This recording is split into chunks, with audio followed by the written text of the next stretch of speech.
Chicos, buenas noches con todos. Me había conectado hace un momento un poquito más temprano. Los que estaban acá ya iban a iniciar la clase conmigo ya. ¿Quiénes estaban? Creo que estaba Jocelyn. ¿Quién más estaba? Durán, Militza, Cielo. Chicos, buenas noches con todos. Nuevamente me voy a presentar. Hubo ahí un pequeño desfase con el tema del horario. Les pido disculpas a los que estaban conectados inicialmente. Me presento para los que se han conectado recién. Somos 132 personas. Mi nombre es Mercedes Paredes. Soy psicóloga y soy la ponente del curso Psicología del Aprendizaje. Me emociona mucho llevar este curso con ustedes. Les pido muchísima participación porque a mí me encanta que ustedes puedan compartir conmigo, puedan participar, puedan dejar sus dudas, sus comentarios. ¿Ok? Entonces, para que no nos gane el tiempo, como siempre les digo, porque a veces nos explayamos tanto que el tiempo nos queda corto. Vamos a iniciar con este curso Psicología del Aprendizaje, chicos. Y como siempre les digo a cada uno de los estudiantes, es importante iniciar el curso sabiendo cuál es el objetivo, ¿no? No podemos iniciar algo sin saber cuál es nuestra meta, cuál es nuestra dirección. En este caso, nuestra sesión número 1 del día de hoy, nuestro objetivo es conocer los antecedentes históricos de la disciplina Psicología del Aprendizaje, porque sí, chicos, Psicología del Aprendizaje es una disciplina como tal. El día de hoy vamos a conocer mucho más de lo que es la fundamentación, algunos antecedentes históricos, algunas teorías, ¿no?, que han tenido que darse a conocer para que finalmente se formen las bases consolidadas de lo que es la psicología del aprendizaje, ¿sí? Tenemos 5 sesiones como tal. La sesión de hoy es básicamente la fundamentación teórica. Las sesiones en adelante, algunas de las teorías en las cuales se ha basado el tema de la psicología del aprendizaje, y finalmente hablaremos de los problemas que trae consigo el aprendizaje y las formas en las que nosotros podemos intervenir, ¿no? Algunas estrategias de intervención para poder apoyar, en este caso como profesional, como grupo familiar, como docente, cuando vemos que hay algunas señales de alerta, algunas red flag, algunas banderas rojas con respecto a psicología del aprendizaje y todo lo que tiene que ver con ello, ¿sí? Entonces, continuamos, chicos. Bien. Antes de iniciar, quiero que hagamos una lluvia de ideas. A ver, quiero escucharlos. Chicos, para ustedes, ¿qué es la psicología del aprendizaje? ¿O qué entienden por psicología del aprendizaje? A ver. Les prendo su micro un ratito. Me gusta escucharlos, a ver. ¿Qué entienden por psicología del aprendizaje? Los que no pueden hablar, de repente podemos escribir en el chat. Jocelyn. Buenas noches, licenciada. Bueno, yo pienso que la psicología de educar, no sé, porque es de aprendizaje, ¿verdad? Es como buscar maneras de que la persona o el niño aprenda de una manera más, no sé cómo decir, más práctica, no sé. Ok, Jocelyn. Bien. Efectivamente, buenas noches. Jocelyn. Buenas ¿Sí? noches. Hola.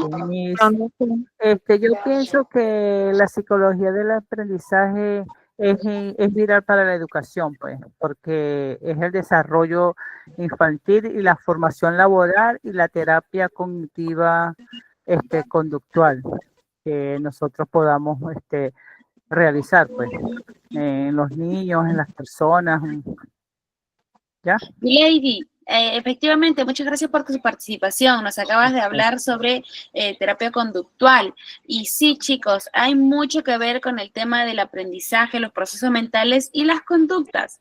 Y dentro de ello vamos a conocer las teorías que han servido de base para que pueda formarse lo que es esta disciplina de psicología del aprendizaje, no solo para lo que son docentes, que bueno, cuando escuchamos el tema de aprendizaje, fundamentalmente pensamos en el tema educativo, pero también te sirve en este caso para que uno pueda comprender tal vez como psicólogo y pueda intervenir, ¿no?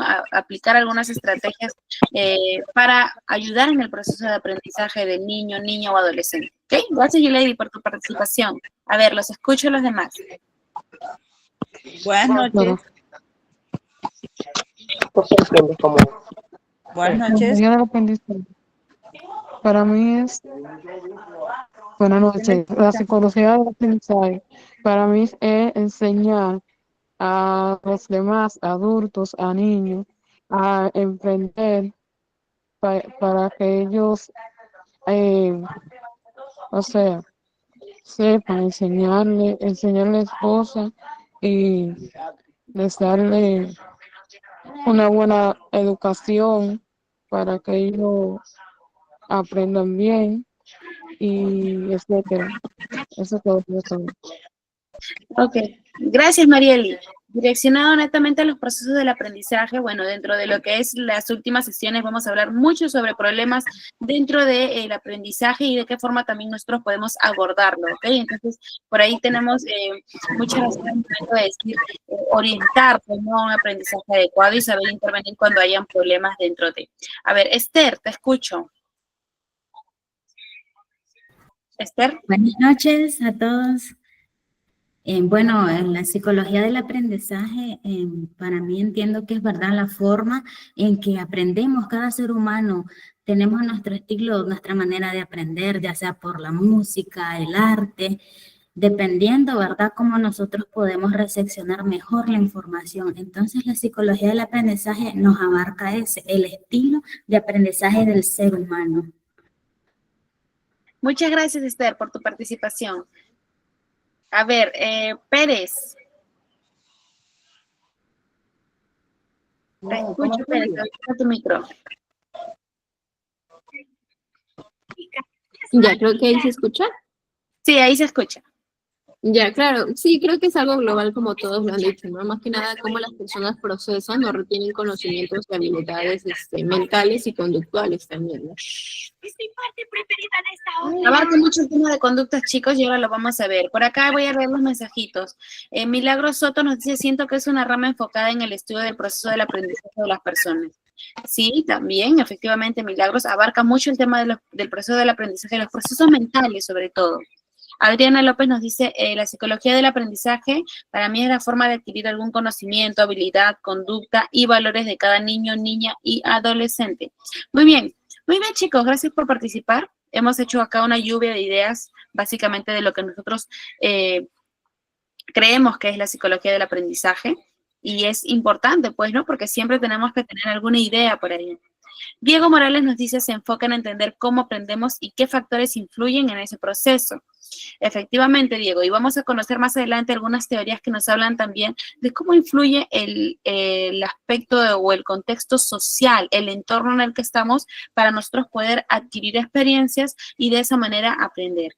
Mariela nos dice, es un proceso de aprendizaje y acompañamiento educativo en las etapas de vida. Muy bien, chicos, entonces damos inicio ahora sí a la clase como tal para meternos de lleno a conocer qué es la psicología del aprendizaje.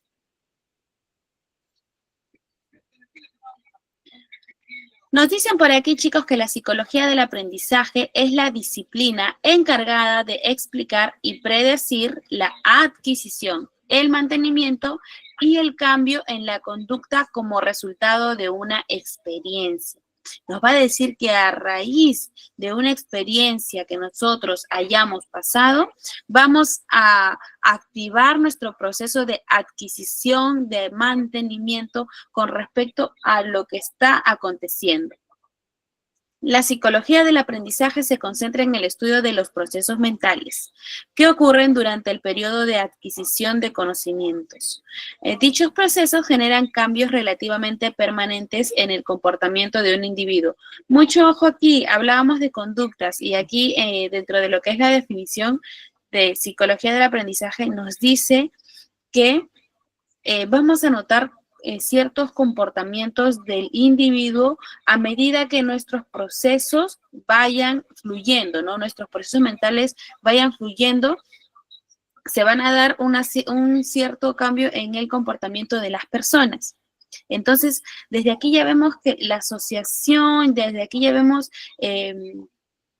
la confraternidad que va a haber entre aprendizaje, o bueno, si lo englobamos más, entre procesos mentales y conducta, ¿ok? ¿Cuáles son los objetivos de la psicología del aprendizaje como ciencia?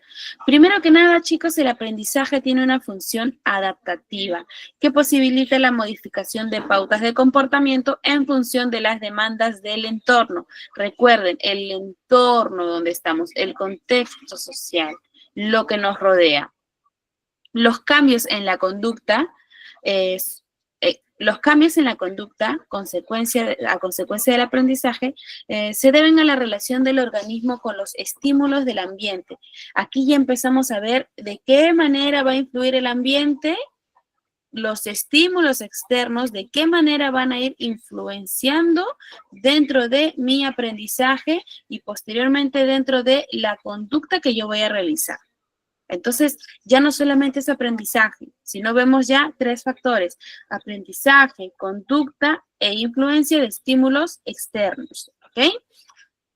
El interés de la investigación es describir los principios generales subyacentes al comportamiento de una amplia gama de especies y situaciones. Esto de aquí se va más por el lado científico, por el tema de la investigación. Mayormente se usan ratas, palomas, y vamos a verlo dentro de una de las teorías más adelante, y me van a decir por ahí quién usó las ratas para nosotros poder estudiar un poquito el tema de las teorías a nivel de estímulos. Se defiende por justificación teórica, criterios éticos aplicados y la utilidad de los hallazgos. Por eso es importante, como siempre les digo, hoy que vamos a trabajar psicología del aprendizaje, y es fundamental, aunque parezca un poquito tedioso, conocer el tema de teorías, el tema de fundamentación, el tema de algunos contextos previos a. Es un poquito tedioso porque implica mucho el tema de leer, de rebuscar información, ¿no? De conocer, de indagar.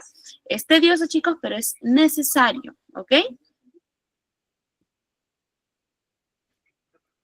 Entonces, los objetivos de la psicología del aprendizaje como ciencia. ¿Cuáles son los objetivos de la psicología del aprendizaje? Por aquí nos dice describir, explicar, predecir y controlar.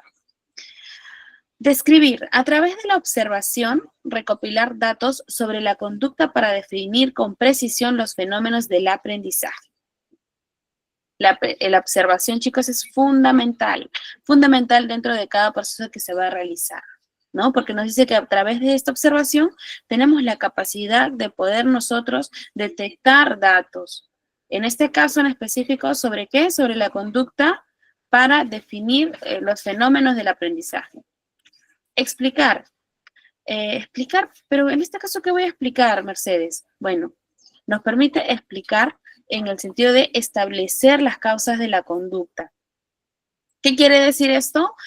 Hablamos hace un momentito sobre recopilar datos sobre la conducta para definir con precisión fenómenos del aprendizaje. Ok, pero ya, puedo recopilar los datos sobre la conducta, pero al momento de explicar nos va a hacer falta establecer causas de la conducta. Tengo que saber qué causó dicha conducta, ¿ok?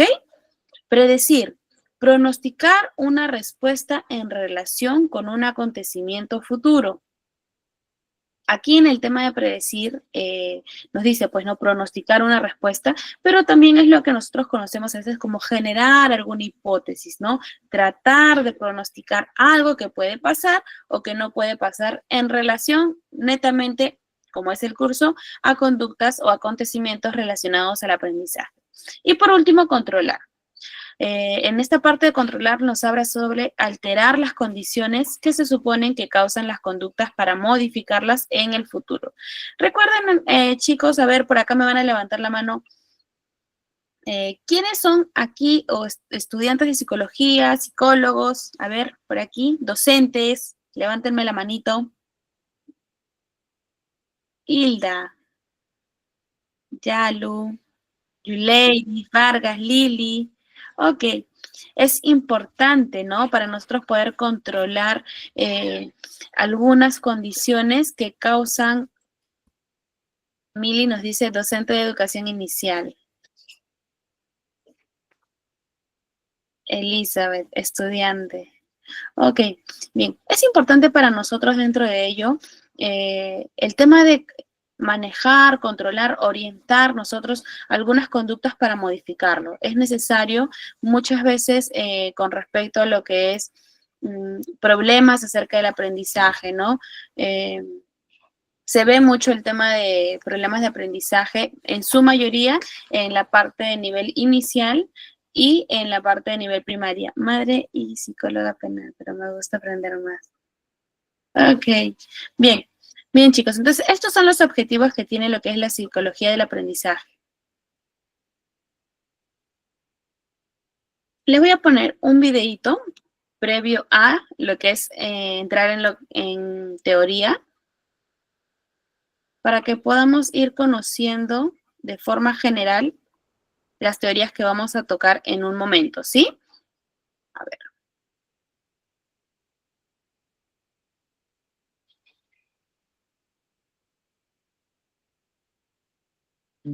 Vamos a poner un videíto para que nos haga la introducción a lo que vamos a ver en un momento. Teoría sobre el aprendizaje. Teoría conductista. El conductismo es la corriente psicológica que afirma que la conducta del ser humano se basa en la fuerza de la asociación entre un estímulo y una respuesta. En el conductismo, la conducta es un fenómeno observable e identificable, y por tanto, las conductas inapropiadas se adquieren y se modifican mediante el aprendizaje. Para el conductismo, el aprendizaje no es más que un cambio en el comportamiento debido a la adquisición, el refuerzo y la aplicación de las asociaciones entre los estímulos del medio ambiente y las respuestas observables del individuo. Dentro de la teoría conductista, existen 4 procesos que pueden explicar que en un sujeto se produzca el aprendizaje. Condicionamiento clásico, conexionismo, aprendizaje asociativo, condicionamiento operante. Teoría cognitivista. El cognitivismo cambia la concepción aportada por el conductismo de personas consideradas como meras colecciones de respuestas a estímulos externos por sujetos activos en el procesamiento de la información. Se llegó a estos planteamientos cuando se advirtió que el conductismo era una corriente reduccionista, que no atendía a lo que ocurría en la mente de la persona desde que se producía el estímulo y se emitía la respuesta. La psicología cognitiva es una doctrina que afirma que nuestros pensamientos y expectativas afectan profundamente a nuestras actitudes, creencias, valores, supuestos y acciones. Por lo tanto, estudia los procesos mentales implicados en el conocimiento, desde la percepción, memoria y el aprendizaje hasta la formación de conceptos y el razonamiento lógico. El cognitivismo intenta comprender qué ideas se alojan en la mente de los individuos y cómo esas ideas influyen en sus respuestas emocionales y conductuales, es decir, en cómo se sienten y cómo deciden actuar al respecto. Para esta teoría, el aprendizaje se descubre. La gran mayoría de autores cognitivos se ocuparon de estudiar la importancia de la implicación de los sujetos en su proceso de aprendizaje y la aplicación de lo aprendido. Teoría constructivista. El constructivismo se apoya en la idea de la construcción propia del conocimiento por parte de los individuos, los cuales son sujetos activos que se relacionan con los demás y con su entorno, en un proceso constante de reconfiguración de estructuras mentales. El aprendizaje se construye gracias a la interacción del individuo con su medio ambiente, y a partir de otros conocimientos, de las formas de pensar propias y del modo en que se interpreta toda esa información.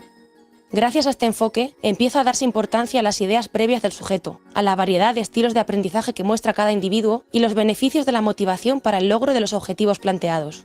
El aprendizaje significativo, o la construcción del conocimiento y el desarrollo por etapas o estadios, son algunos de los elementos principales del constructivismo.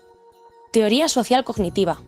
Para la teoría social cognitiva, el aprendizaje comprende y es una mezcla tanto de factores conductuales como de factores cognitivos. Los factores conductuales son aquellos que indican que el entorno de una persona condiciona la forma en la que ésta se comporta, y los factores cognitivos son los que afectan psicológicamente a los individuos. Se plantea que casi todo el aprendizaje humano se produce y se desarrolla debido al contacto que se tiene con los demás, sobre todo mediante la observación y la imitación de modelos. Gracias a la observación que el individuo hace de los demás seres de su entorno, es capaz de aprender reglas, normas, creencias y actitudes, y aprende a comportarse de una determinada manera en función de lo que se cree que se espera como resultado de sus actos. 4 mecanismos son los implicados para que se produzca el aprendizaje: atención, retención, reproducción, motivación. Lo realmente complejo de esta teoría es que afirma que el aprendizaje es un proceso interno que puede o no dar como resultado un cambio en el comportamiento. Pero aunque el comportamiento no se vea alterado, el aprendizaje puede haber ocurrido de todos modos. Teoría socioconstructivista. El socioconstructivismo se centra en afirmar que las personas aprenden fundamentalmente gracias al contacto con los demás y con su entorno, sobre todo por medio de las respuestas basadas en refuerzos y castigos, lo que supone una herencia clara del condicionamiento clásico, y a través de la observación de sus semejantes. Así pues, en el aprendizaje, los nuevos conocimientos se forman a partir de los propios esquemas de la persona, producto de su realidad, y su comparación con los esquemas de los demás individuos que lo rodean. No existe una única teoría del aprendizaje social, sino que varios autores a lo largo de los años han ido configurando una teoría del aprendizaje social propia, contribuyendo así a la formación de los pilares básicos sobre los que se asentarían las bases del socioconstructivismo. El aprendizaje socioconstructivista entiende el desarrollo humano como un proceso de aprendizaje gradual, donde el individuo es un ser activo mediante un intercambio que tiene con su historia, con la cultura y con el entorno social. Teoría conectivista. El conectivismo ha surgido para responder a la creación de una teoría del aprendizaje conectado que encaje con la forma de aprender y relacionarse que están teniendo los individuos en los últimos años, debido al uso de Internet y las redes sociales. Esta teoría surge a partir del auge de las nuevas tecnologías, que obligan a los individuos a aprender de formas distintas, a encontrar aprendizaje en contextos diversos y a usar y compartir el conocimiento de nuevas formas. En definitiva, el conectivismo es una teoría del aprendizaje para el siglo XXI, que llama a la creación y conexión de nuevos aprendizajes.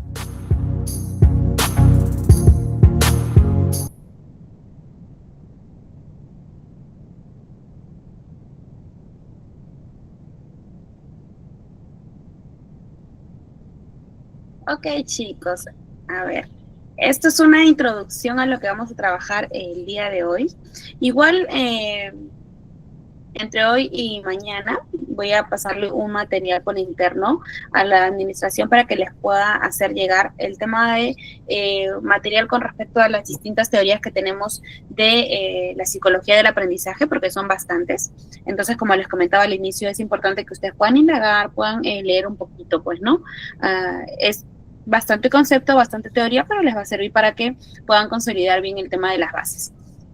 Vamos a ver nosotros aquí algunas de las teorías más importantes en las cuales han servido de base para que la psicología del aprendizaje se pueda establecer como tal.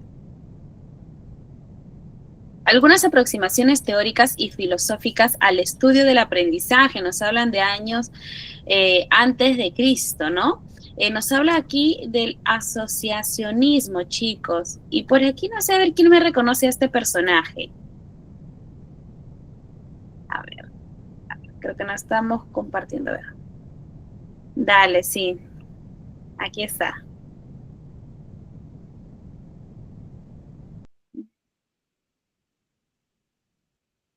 Listo, chicos. A ver, ¿quién me reconoce el personaje que está ahí? Por aquí en el chat.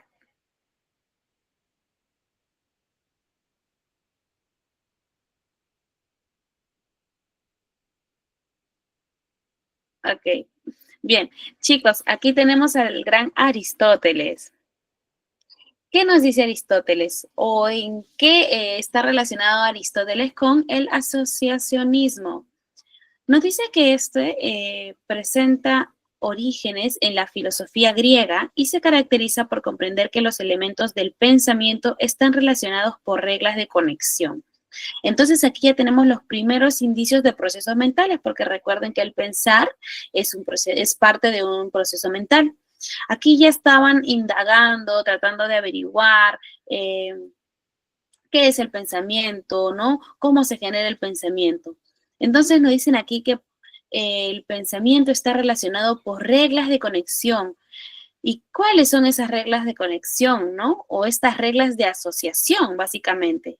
La semejanza, el contraste y la frecuencia de ideas, ¿no? Mientras más ideas hayan, mientras más ideas hiladas y relacionadas y semejantes hayan, se empieza a formar un pensamiento. Es lo que nos dice Aristóteles y obviamente por eso el nombre de asociacionismo, ¿no? Una asociación entre ellos, una semejanza, un contraste que tiene que haber para que recién se pueda formar el pensamiento según Aristóteles en ese entonces. Luego, ¿qué nos dice? Viene lo que es el empirismo británico. El empirismo británico se basaba en que la única fuente de información acerca del mundo la obteníamos a través de nuestras experiencias sensoriales. Y en consecuencia, la mente se va desarrollando a lo largo de la vida de las personas a través del resultado de nuestras experiencias. Esto de aquí lo van a ver muy parecido en un momento con alguna teoría. Porque habla el empirismo básicamente sobre experiencia, ¿no? ¿Qué es empirismo? A ver, por acá. ¿Qué es empirismo? Chicos, el empirismo nos habla mucho de la experiencia. Por eso es que lleva este nombre, el empirismo británico, ¿no? Y hace bastante hincapié en el tema del aprendizaje y de nuestros procesos mentales que se van a ir desarrollando siempre y cuando tengamos experiencias sensoriales. Hablábamos, bueno, tuvimos un curso la semana pasada sobre psicología del desarrollo y hablábamos bastante sobre la parte sensorial. El ser humano mediante va creciendo, va evolucionando y se va desarrollando, conoce el mundo exterior a través de los sentidos. Entonces, por eso es que acá nos indican que aprenderemos de las experiencias a nivel sensorial, pues, ¿no? A nivel de los sentidos, cómo vamos a ir conociendo. Y el resultado de dichas experiencias nos van a generar a nosotros cierta información del mundo. Pero, ¿qué más nos dice con respecto a la historia previa a la psicología del aprendizaje? Tenemos acá a Descartes. Descartes que propone la distinción entre conocimiento racional, innato y proveniente de Dios, y la estructura mecánica prefigurada del movimiento biológico. Esta estructura mecánica nos habla básicamente de la parte biológica. Él empieza a hacer ya una separación de procesos mentales, valga la redundancia, ¿no? Porque nos habla de racionar, nos habla ya de conocimientos como tal, conocimientos innatos. Él empieza a separar esta parte de procesos mentales de nuestra parte biológica. Entonces, al realizar Descartes esta separación, esta distinción, también nos habla que dentro de sus investigaciones él empieza a separar el comportamiento del hombre versus el comportamiento del animal, porque empieza a darse cuenta que el hombre tiene lo que es la parte racional y el animal no tiene esa capacidad de razonar. Después de Descartes tenemos la escuela reflexológica. ¿Quién es aquí este personaje?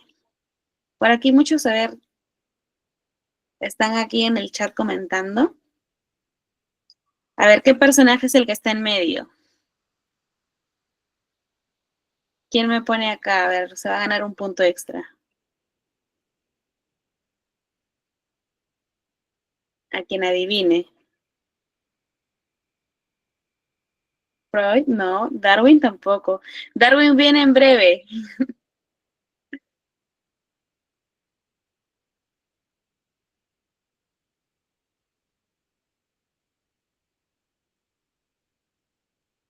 Pavlov, chicos. A ver. Nos dice acá, la escuela reflexológica centrada en el estudio de los reflejos y la actividad neuropsíquica como fundamento de la conducta y la conciencia. Su principal exponente es Iván Pavlov y sus ideas sentaron las bases para el desarrollo posterior del conductismo. Aquí empieza ya lo que es la parte conductual. Alexandra, Julie, gracias. Guía, por acá ya muchos habían adivinado.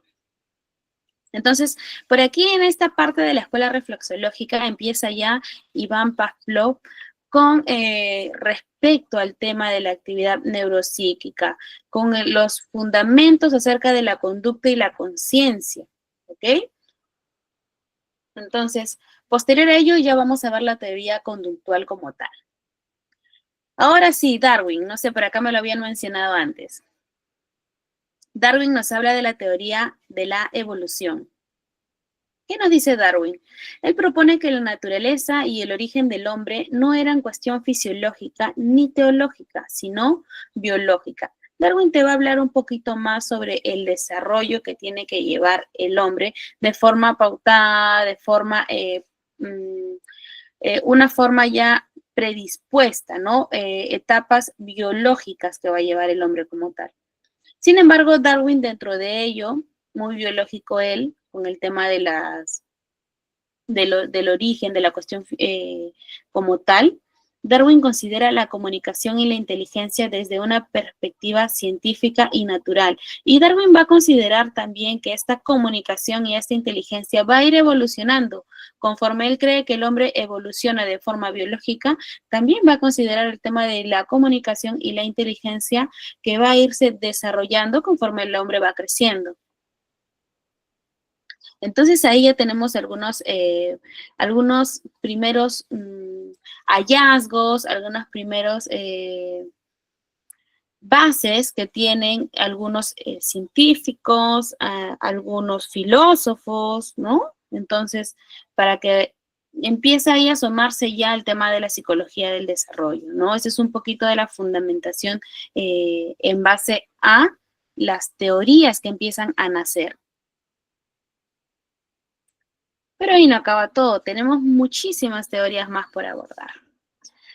¿Qué nos dice acerca de los conexionistas? Los conexionistas proponen la interacción por contacto en el tiempo, más que en el espacio, lo que da lugar a la contigüidad como principio. Por ejemplo, si dos eventos suceden continuamente, empiezan a formarse asociaciones. Un poco parecido a lo que mencionaba al inicio, ¿quién? Nuestro querido Aristóteles, ¿verdad?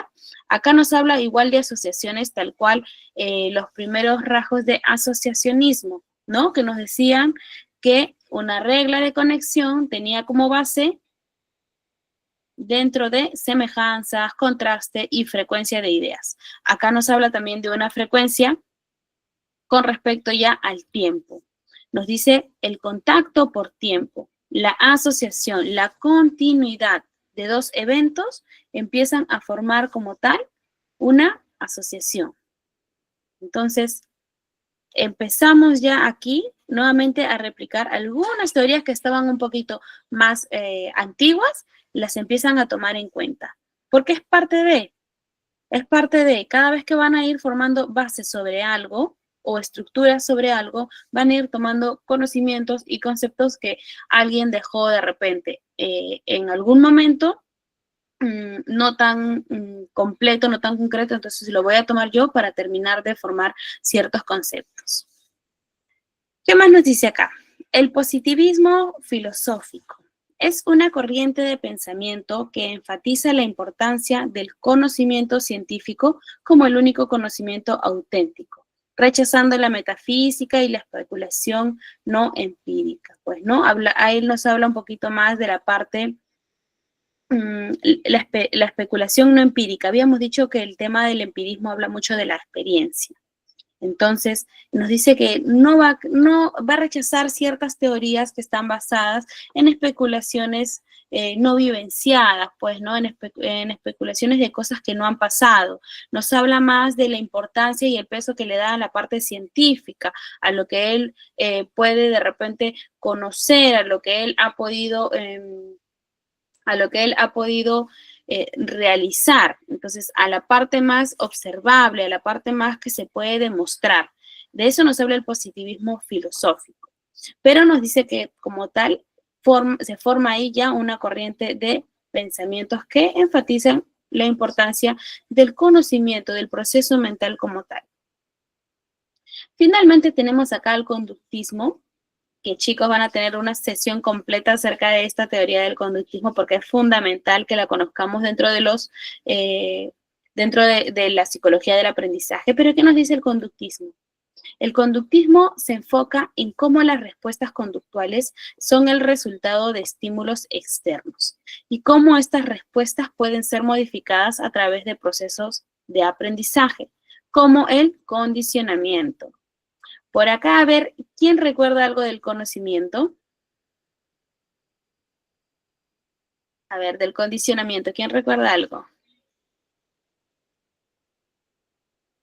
Dayerlin, me dices, no ves el material. El material se está aquí compartiendo, Dayerlin.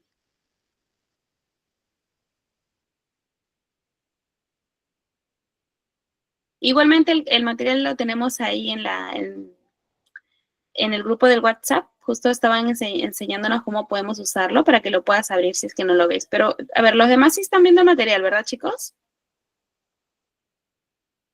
Sí, sí, ok. Bien. Sí, gracias. Ok, sí, sí se ve, claro, está proyectado. Ya, entonces continuamos. Milixa nos dice, establecen asociaciones entre estímulos y respuestas. Correcto. A ver, ¿quién más?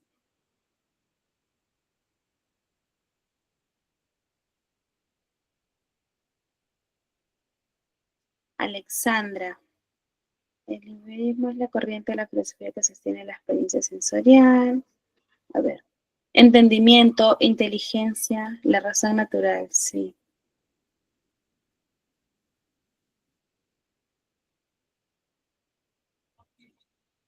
Por acá Fer nos dice, el condicionamiento es un proceso de aprendizaje mediante el cual los organismos asocian estímulos o conductas con consecuencias específicas, lo que influye en su comportamiento. Ok, por acá teníamos a alguien que era docente, ¿verdad?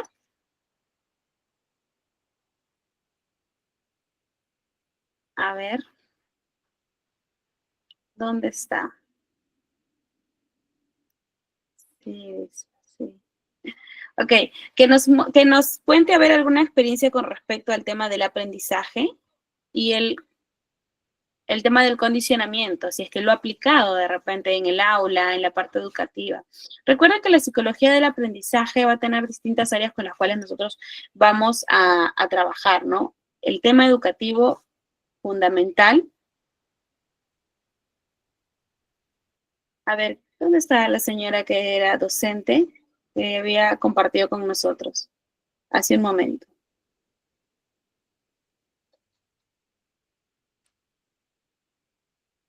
Para que nos hable un poquito sobre experiencias con respecto al conductismo. Hay mucha controversia con respecto al conductismo. Algunas veces he notado que no están muy a favor del tema del condicionamiento, del tema conductual.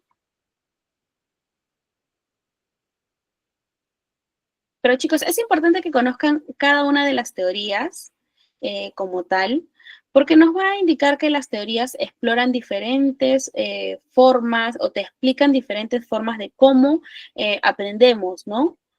Como el conductismo, el cognitivismo, el constructivismo también es importante. Entonces, por ejemplo, en la sesión 2, básicamente nos vamos a enfocar nosotros en el aprendizaje no asociativo. Ahorita lo que estamos viendo es básicamente una introducción para que ustedes vayan conociendo. Pero, por ejemplo, en la sesión 2 vamos a tratar de lleno el tema del aprendizaje no asociativo. La clase número 3 vamos a hablar bastante sobre la teoría del conductismo y la parte de condicionamiento clásico y operante. ¿Ok? Gierek nos dice, el conductismo es una corriente psicológica que se enfoca en el comportamiento observable, ignorando los procesos mentales internos. Propone que el comportamiento se aprende a través de la interacción con el entorno, utilizando refuerzos y castigos para modificarlos. Sí, Gierek, tienes muchísima razón. Pero en la parte que nos dice ignorando los procesos mentales, por ahí que le podemos generar alguna modificación. Porque recuerden que parte del conductismo, como bien mencionas acá, y hablamos de la interacción con el entorno, nos enseña algo de lo que es aprendizaje. Recuerden cuáles son sus procesos mentales, chicos. Aprender, percibir, es parte de nuestros procesos mentales. Así que al final no se genera una ignorancia de todos esos procesos.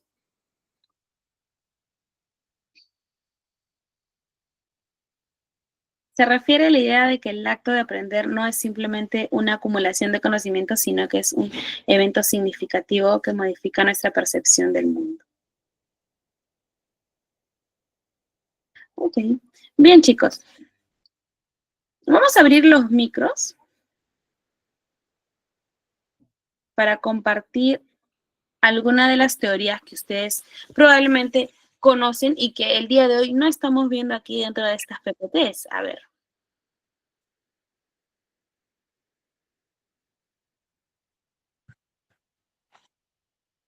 ¿Qué factores creen ustedes, chicos, que influyen en el tema del aprendizaje?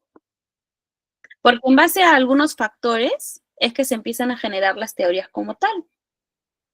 Entonces, ¿qué factores para ustedes creen que han sido influyentes en el aprendizaje para que todos estos personajes que estamos viendo aquí, que han hecho alguna teoría, que han hecho algunas bases, se puedan inspirar? Para ustedes influyen en el aprendizaje. Por ejemplo, tenemos en la parte, a ver, el entorno, la familia, la escuela, la sociedad. Hablamos de, entonces, la experiencia como tal con el entorno, ¿verdad? Alexandra, Hola. sí, se te escucha. Bueno, pues en lo que influye en el tema del aprendizaje puede ser la motivación, el estado de ánimo, la salud, la inteligencia, la experiencia previa y técnica de estudio en el entorno educativo que influye en lo socioeconómico y culturales. Ok. Bien, Alexandra, y ahí también vamos a hablar más adelante sobre lo que es nuestra pirámide de Maslow, nuestras necesidades, ¿no? Lo que nosotros vamos poniendo en prioridad en dicha pirámide y qué es lo que nos motiva a nosotros. Entonces, eso también es un factor influyente, el tema de la motivación. Gracias por tu aporte. A ver, ¿quién más? El medio ambiente, nos dice Gracie, que los rodea, de tal manera que también influye la autoestima. La parte emocional dentro del aprendizaje, ¿ok?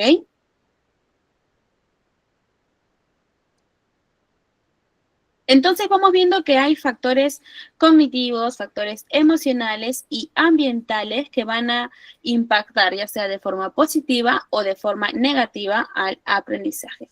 ¿Qué factores? A ver, también tengo acá mensajitos, no los puedo leer todos, chicos, pero me van indicando para ustedes qué factores ambientales creen que influyen en un impacto negativo dentro del aprendizaje. Buenas noches, mi disculpe. Hola, Elizabeth. Hola, mi disculpe. Dentro del desarrollo evolutivo, el desarrollo humano, también hay una etapa muy importante que se trata sobre todo lo que es el proceso holístico, ¿no?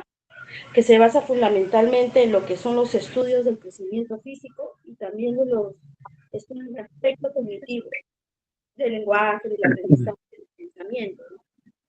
Entonces, mediante ese estudio también podemos sacar evidencia sobre lo que es toda la etapa del desarrollo educativo en sí del ser, ¿no?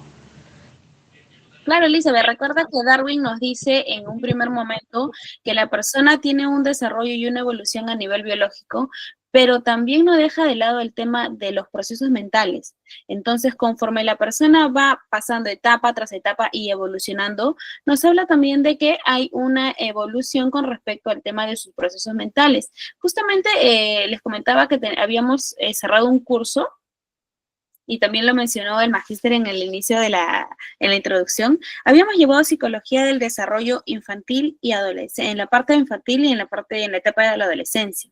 Y los chicos veían el proceso que lleva también, no solamente la parte biológica, hablando de crecimiento como tal de la persona, sino también la parte cognitiva, ¿no? La parte de tus procesos mentales y la forma en la que la persona se va adaptando al entorno como tal.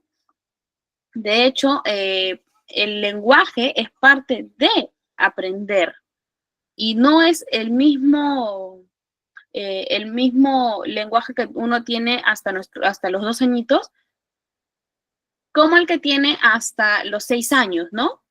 Que ya empieza a generar, a tus 2 años tú puedes aprender un lenguaje por imitación, supongamos, ¿no? Por imitación, dice papá, mamá, por imitación, pero se desarrolla a lo largo del tiempo cuando ya ves tú que la persona está en la capacidad de formar frases completas, oraciones, de dar órdenes, dar instrucciones como tal. Entonces, hay un desarrollo, lógicamente.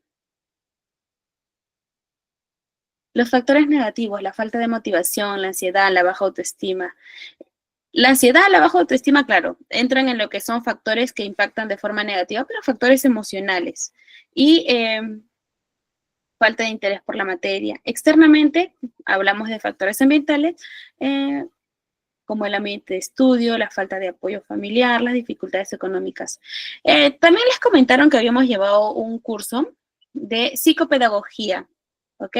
Y dentro de ese curso de psicopedagogía nos habla mucho sobre nosotros preparar el ambiente en el que el niño o adolescente va a estudiar. ¿Y de qué forma pueden preparar un ambiente adecuado para el aprendizaje? Un ambiente donde la luz sea adecuada, un ambiente donde no haya ruidos ni factores que sirvan como distractores a la persona que está predispuesta a aprender. Entonces, esos factores son importantes, por más que a veces no lo tengamos en cuenta, es importante y van a tener un impacto dentro del proceso de aprendizaje. Dificultades económicas y condiciones de la escuela. O sea, porque existen factores internos y factores externos para el aprendizaje. Entonces, todos esos influyen para el proceso del aprendizaje. Los factores, dime, profe. Yulady, sí. Yulady, eras la persona que había participado al inicio, me parece. Sí, ¿verdad? Sí. Ajá. Ok, Yulady, justamente hace un momento estábamos comentando, tú como docente, mayormente, ¿cómo abordas algunas veces cuando has visto que hay problemas del aprendizaje dentro del aula, ¿no? Porque ustedes son el contexto o el ambiente donde tenemos el mayor impacto con respecto a los problemas de aprendizaje, ¿no? Ustedes son las primeras personas que se dan cuenta. Muchas veces el papá y la mamá no se dan cuenta de los problemas del aprendizaje, pero los docentes son los primeros en ver las alertas y las alarmas, pues, ¿no? Con respecto a ello. Bueno, eso depende de cada niño, pues, que nosotros tengamos en el aula, porque hay diferentes niños y todos tienen un aprendizaje diferente. ¿Y qué pasa? Pues mucho puede ser la motivación, otro la memoria, la capacidad, pues, que muchos no pueden ser, como quien dice, más rápidos, como otros más lentos, ¿ya? Entonces uno tiene que buscar la manera de cómo trabajar, pues, para que esos niños que tienen esa discapacidad, vamos a decirlo, tienen ese problema, pues, entonces uno tiene que ir abordando, motivándolos, viendo cuáles son sus actitudes para que él pueda aprender, su estilo de aprendizaje, qué entornos en su familia también a veces les afecta al niño eso, pues, la manera de aprender, pues. Y ustedes tienen toda la tarea de ir abordando diferentes estrategias, porque algo muy cierto que dice Yulady es que cada niño es diferente, es un mundo diferente. Hablábamos hace un momento también, y alguien lo mencionó, sobre el tema de los diferentes tipos de inteligencia que hay. Entonces, el docente que está en clase, la mamá, el papá, el cuidador, la parte de psicología, siempre tiene que detectar cómo puede ir adaptando ciertas estrategias a las necesidades que tiene el niño y conocer a cada niño en específico. Ajá, o sea, ir abordando, uno tiene como docente, conocer cada niño, o sea, y también estar al pendiente también de su entorno, pues, porque a veces son muchas cosas que pueden influir en el aprendizaje de un niño, pues, muchísimas. Entonces, uno como docente, uno tiene que descubrir a veces algunas cosas para saber cómo poder abordar ese problema, pues. Bien, gracias, Yulady, por tu participación. De nada, Miss. Ok, bien, las diferentes estrategias. Les comentaba que en la última sesión vamos a hablar mucho sobre el tema de qué estrategias podemos abordar. Recuerden que las estrategias no solamente nos sirven si somos docentes o somos psicólogos, nos sirve en realidad si es que somos papás, somos mamás, si es que somos cuidadores dentro de algún hogar, porque la enseñanza no solamente se da en el colegio, en realidad la enseñanza es un trabajo que se da en el colegio, en la casa, fuera de... Entonces, diferentes estrategias que vamos a poder abordar con respecto a los problemas que puedan presentar. Y no siempre tiene que haber un problema del aprendizaje de por medio, sino que también con diferentes estrategias podemos impulsar el tema en el que el niño puede aprender, hacer que el aprendizaje sea un proceso donde el niño pueda sobrellevarlo, ¿no? Donde el niño no enfoque como que el aprendizaje es algo aburrido, es algo Sí, tedioso. ajá, uno tiene que buscar la estrategia de cómo motivar al niño, ¿verdad? Para que su aprendizaje sea rápido, pues, y logremos lo que queramos que él aprenda. Ujú. Mucha motivación. Ver primero principalmente, ver qué es lo que está afectando, ¿verdad? Para su aprendizaje y luego motivarlo. Exactamente. Por acá, por ejemplo, Jocelyn nos dice, ¿cuáles serían las mejores estrategias para los niños con déficit de atención? Nosotros aplicamos dinámicas visuales. Efectivamente, el material audiovisual es importante para lo que es el trabajo de aprendizaje o, bueno, para la psicopedagogía dentro de lo que es niños con TDAH. El material audiovisual, el tema de los juegos lúdicos, la forma en la que nosotros podemos llegar a la enseñanza utilizando distintos juegos, el tema de dentro de los juegos también generarle de repente a los chicos un poco del desgaste físico, ¿no? Para que luego ellos estén un poco más predispuestos a lo que es sentarse y poder de repente escuchar alguna partecita que requiera de un poquito más de atención. El tema de los factores ambientales, como bien decían, es fundamental tener un ambiente adecuado, sin luz, sin una luz que sea muy, ¿cómo les puedo decir? Sin una luz que le incomode al niño, sin ruidos. Aparte que los chicos que tienen el déficit de atención están más predispuestos a desenfocar su atención. Entonces, tenemos que buscar un ambiente donde haya pocos factores que puedan a él distraerlo. Bueno, de hecho hay personas que aunque no tengan una condición, por decirlo así, igualmente aprenden más por medio de videos, imágenes, juegos o dinámicas. Claro, chicos. Algo muy cierto, como ya les acabo de mencionar, los niños son diferentes, son un mundo diferente, entonces tenemos que buscar la forma en cómo llegar al aprendizaje con ellos. Hay personas que aprenden más por lo visual o porque tengan cosas más de interacción. De por sí, aparte, los niños son muy visual, o sea, aprenden mucho con el tema de material visual, con el tema del material audiovisual, los temas que le llaman la atención, tenemos que plasmarlos de una forma llamativa, tiene que llamarle la atención al niño porque si no, no lo va a aprender. Hay niños que aprenden escuchando, otros con juegos didácticos y algunos con imágenes también. Bueno, en el personal yo aprendí con imágenes. Bien, bien chicos, básicamente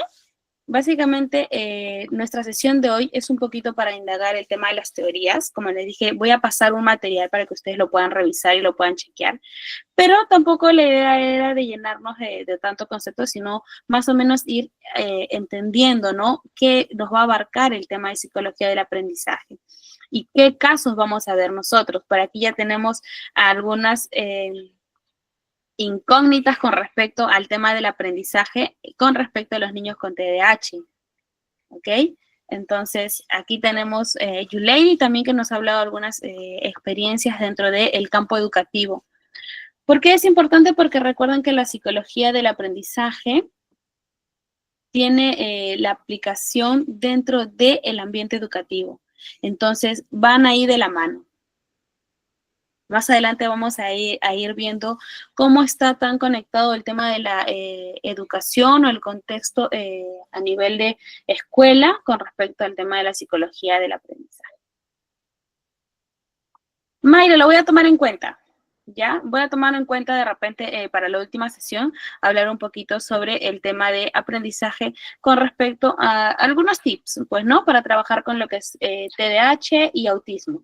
¿Sí? Me hubiera gustado que estén en la clase de psicopedagogía que se hizo también aquí en GCAP. Igual de repente se puede nuevamente repetir el curso.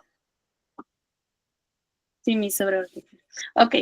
Bien, chicos. Nada, les tengo pendiente el material. Los voy a dejar anexado junto a las PPT, se los voy a tratar de pasar entre hoy y mañana temprano, para que lo puedan tener a la mano, para que lo puedan leer, porque básicamente ahí no hay mucho que explicar, sino más que todo que ustedes se puedan leer y puedan informarse. ¿Ok? Ok. Bien. Y las diapositivas esas que presentó hoy, las va a enviar al correo, ¿no? ¿Van a estar ahí? Las O... diapositivas, ahí dentro de lo que es el grupo de WhatsApp, me Ajá. indican que tienen el link con las diapositivas. Ok. Entonces ahí lo consultan, chicos. Igual recuerden que en breve se conecta también el magíster para que les pueda dar mayor información sobre el tema de la certificación. Entonces aquí lo esperamos en sala para que se pueda conectar, ¿sí? Ok, gracias, Mi. Gracias, chicos. Buenas noches con todos. Gracias por participar. Gracias, profesora. Y bueno, vamos a finalizar entonces con la grabación. Y también si puede dejar de compartir, profesora, para poder compartir también mi pantalla. ¿Qué tal, chicos? ¿Qué les pareció esta primera clase?